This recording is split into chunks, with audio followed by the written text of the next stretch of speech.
Madiambal jàmb na.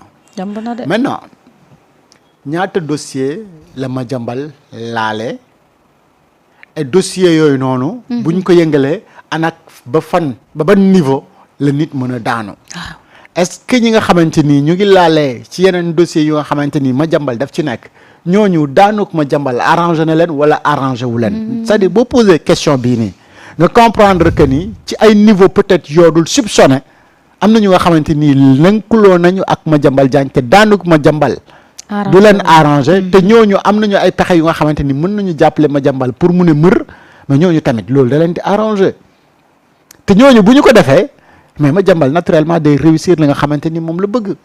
et moo tax ma ne la même loolu beneen piste d'enquête la mu nga xamante ni tey enquêteurs yi dañ ci war a xool ana kan ak kan ñoo jàppale Madiambal pour mu réussir li mu def nii parce que Madiambal seul ne peut pas réussir li nga xamante ni moom la réussir donc ça veut dire que ni am na ay complices yu ko permettre à ce que mu réussir li nga xamante ni moom la réussir tey ba génn réew mi mais est-ce que li mu def yëfu gentleman la. loolu moom mooy li nga xamante ni moom la ñu mos a dénoncé.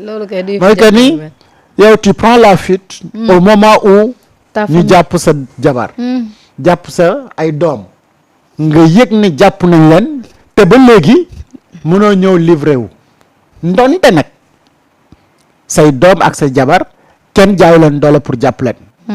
parce que dafa am lu nga xamante ni daf leen taqal ci. li enquêteur bi di wër moo tax mu teg leen loxo. mais pas parce que dañ laa gisul parce que nag en matière pénale les infractions sont individuelles c'est pas parce que sa baay ma moo def gisuñu ko dañ lay jàpp non non sa yoon nekku ci mais bu fekkee da nga laale ci li ñuy wëree sa baay it nag donc yow it ta responsabilité personnelle est engagée donc toutes ces personnes là yi ñu jàpp ñoom it seen responsabilité personnelle la ñu soupçonné que ni dafa laale ci mbir yi nga xamante ni moom la enquêteur bi di wër point barre bu fi kenn ñëw nag ne dañ doon wër Madiambal gis ñu ko ñu jàpp jabaram ak doomam déedéet demewul noonu. sa femme est impliquée ci benn rapport sentif boo xamante ni moom moo doon gérante boobu société. voilà ainsi que les autres mooy ces enfants là et lui Madiambal également le cerveau bi nga xamante ni ñu ngi koy xaar ak le dossier bi nga xamante ni moom la am ak entreprise française boobu noonu ba mu dem ba ñu gis 21 milliards yu nga xamante ni dafa am ay transactions suspectes mais loolu la rek lañ koy wëree léegi nag mu takk daal di bolt dem terre ji France ba tax mandat d'arrêt international nag ñëw gàllu ci ndoddam. wane na ni daal du guerrier ndekete. ndax guerrier dëgg. moom de moo ne woon du daw. moo ko waxoon de mais boobu da doon wax lu ko neex rek. seetaan naa ko ci benn vidéo projecteur yi tiim ko rek. muy wax ne kuy ànd ak moom it door ragal. parce lim que def moom ni lan la. ci dëgg la nekk te dara mënu ko tere mu wéy di nekk ci dëgg jooju. waaye li mu def nii nag non seulement dafa def benn infraction bi mooy. da nga am notification d'interdiction de sortie du territoire. nga defi pexe ba génn réew moomu. ñu convoqué la au lieu nga déférer à cette convocation là nga daw nga fuité donc moom dafa nekk un fugitif.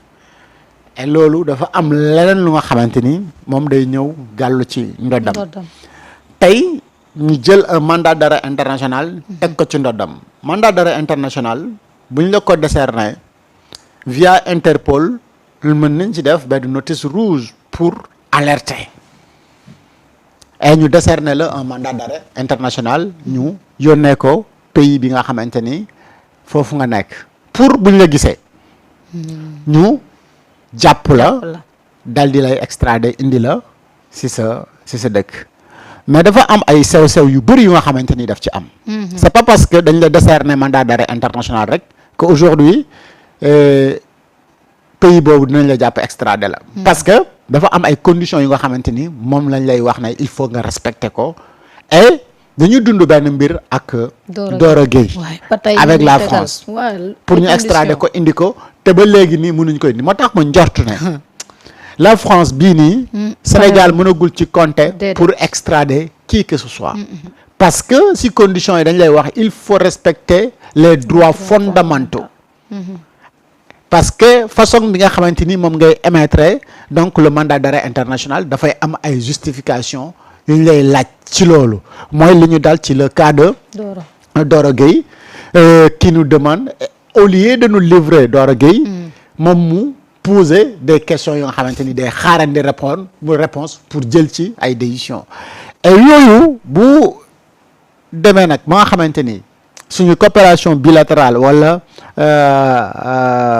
les formes juridiques internationaux yi nga xamante ni am nañu ko ak les pays européens surtout dans l'Union européenne parfois ça devient parfois c'est très très très très compliqué ak ñoom et aujourd'hui Madiambal Diagne daw dugg foofu noonu ñu décerner ko un mandat d'arrêt international heureusement que le ministre de l'Intérieur c'est un avocat donc tout ce qui va avec pour respecter li nga xamante ni moom mooy forme yi loolu moom on n'en doute pas dinañu ko am mais est-ce que la France va respecter li nga xamante ni moom la Sénégal bëgg ba extrader ko ki nga xamante ni moom mooy Madiambal Diagne moom mooy question bi nga xamante ni man moom laay posé wu et je pense pas que la France ci ni ma ko gisee mu comporté woo ci yenn ci ay dossiers ci ay sénégalais yu nga xamante ni ñoo ngi foofu et que la justice sénégalaise daf leen soxla ñu ma leen ko indi ñaari mbir nag moom mooy tax ñu décerner le mandat d'arrêt international mooy comme bu Madiambal mais Madiambal sax mu ngi si ñaari cas yi foofu benn bi mooy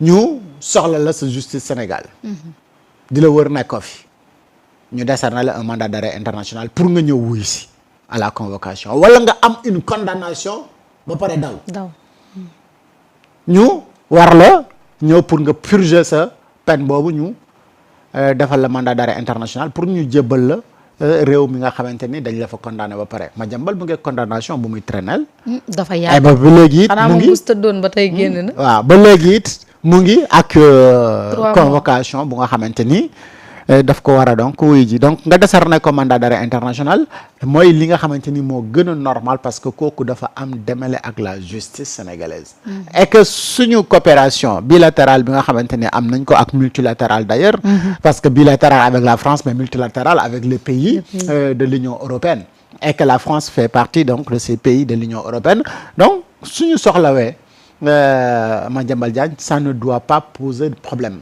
mais l'arrestation par contre si mandat d'arrêt international bi dañ lay wax ne ce n'est pas automatique mooy que ni c'est pas parce que démb la ñu décerner un mandat d'arrêt international à Madiambal Diagne le lendemain ou aussitôt après gars yi dañ koy jàpp donc l'arrestation n'est pas automatique parce que pas yi nga xamante ni mooy condition yi ma wax yooyu mooy li nga xamante ni moom mooy gàllankoor bi mooy que ni dès l'instant que la France reçoit la demande de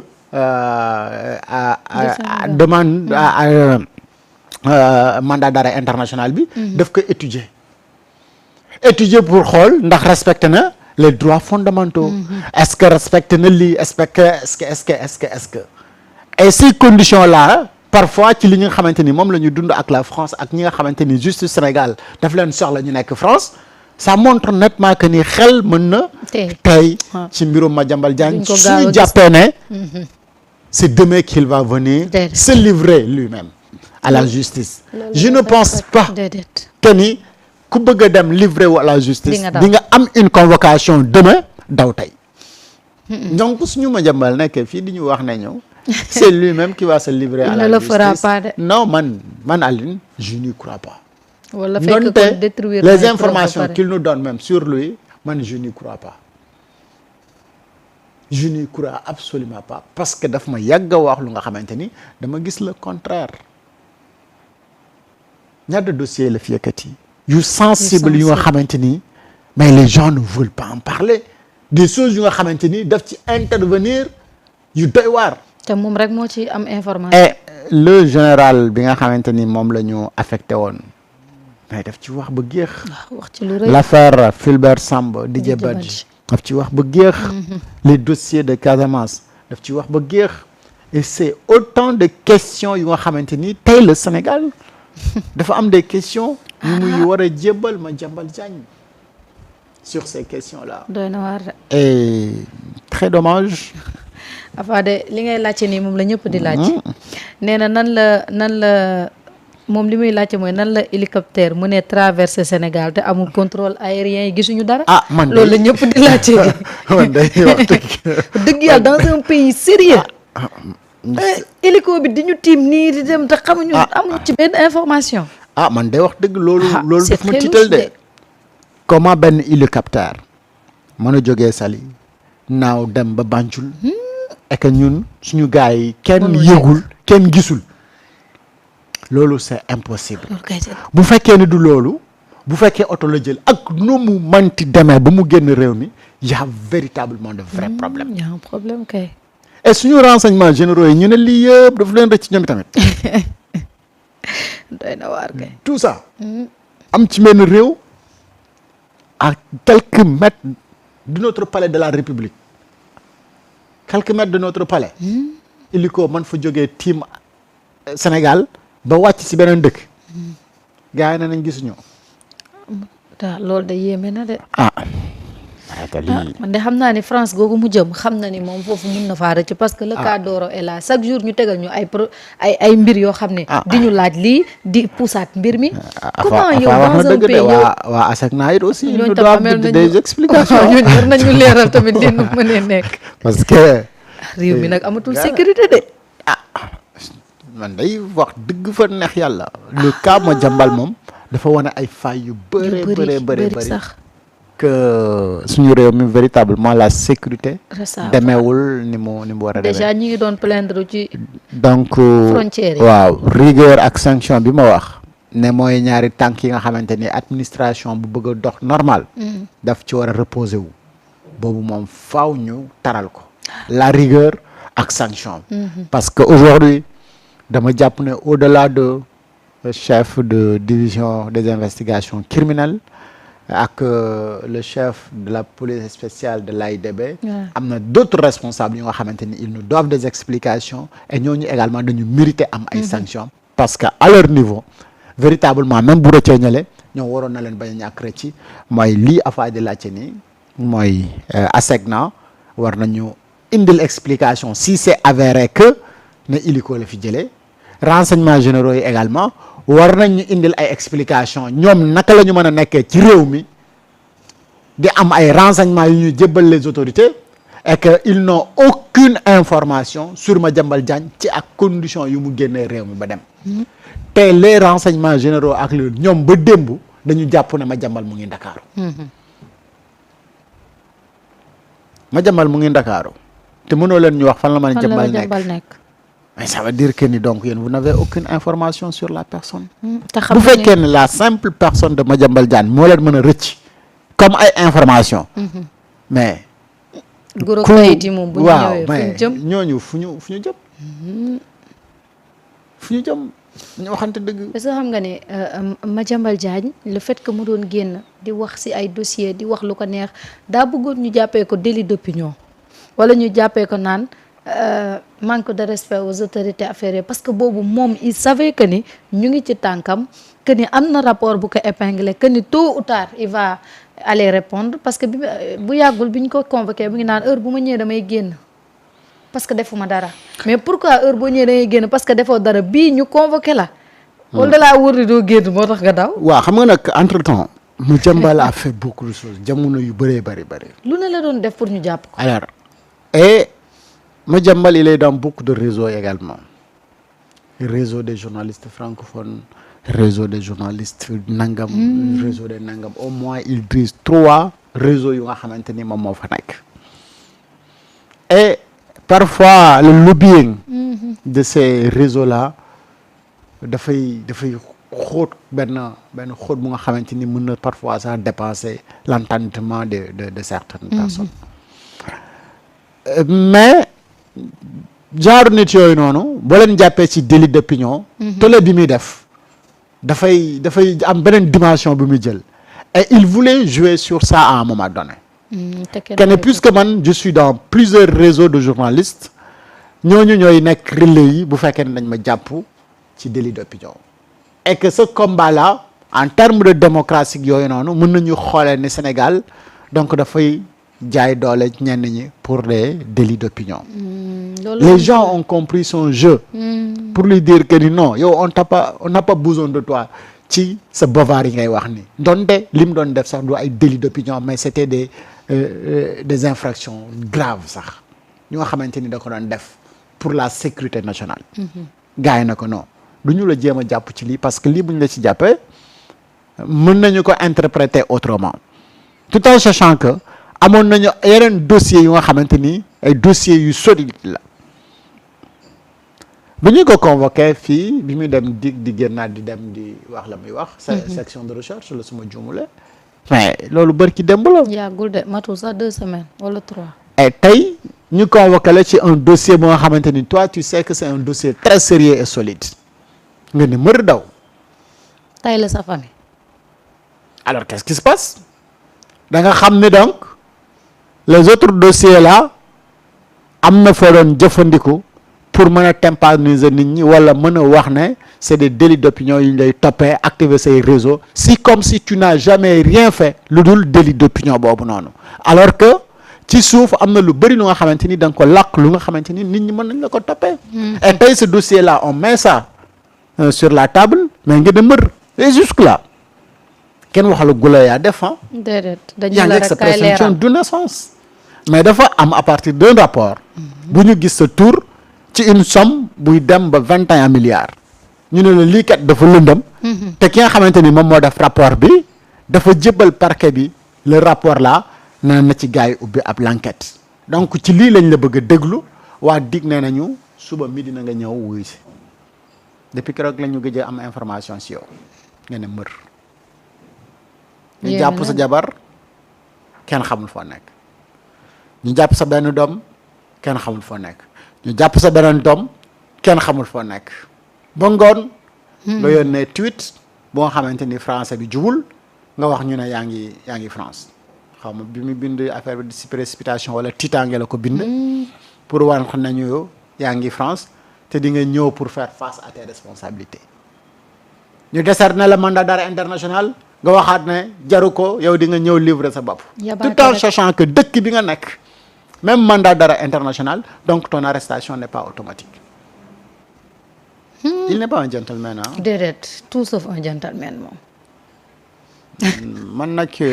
nag Sénégal tam yow. vu li muy waxee. ak boo ko déggee muy wax. boobu dañ laa woo j'ai fréquenté tel président j'ai discuté avec tel président moi je suis nangam je me disais que ni ce monsieur Diagne un jour. bu ko la justice soxla dina def au moins affaire au responsable venez répondre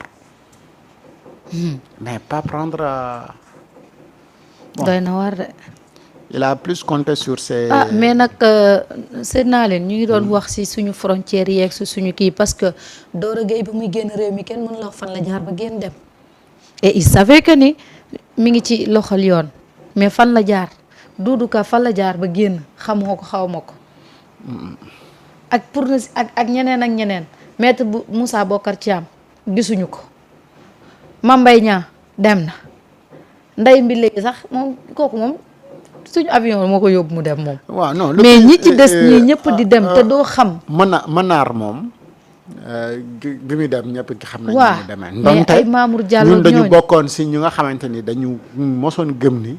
loolu moo nekkoon erreur bi njëkk. mooy Manar kenn waru ko woon jox avion mu dem. déedéet ginnaaw ba ñu ko liwee mu joxe caabi ba pare dañ ko doon wax ne ko nag. toogal xaar yow toogal gu Mermoz nga xaar ñoo parce que dafa am lu bëri lu ñu bëgg a lijjanti. te yaa ñu ci doy. yow yaa ñu ci war a mën a gindi. ne serait-ce que.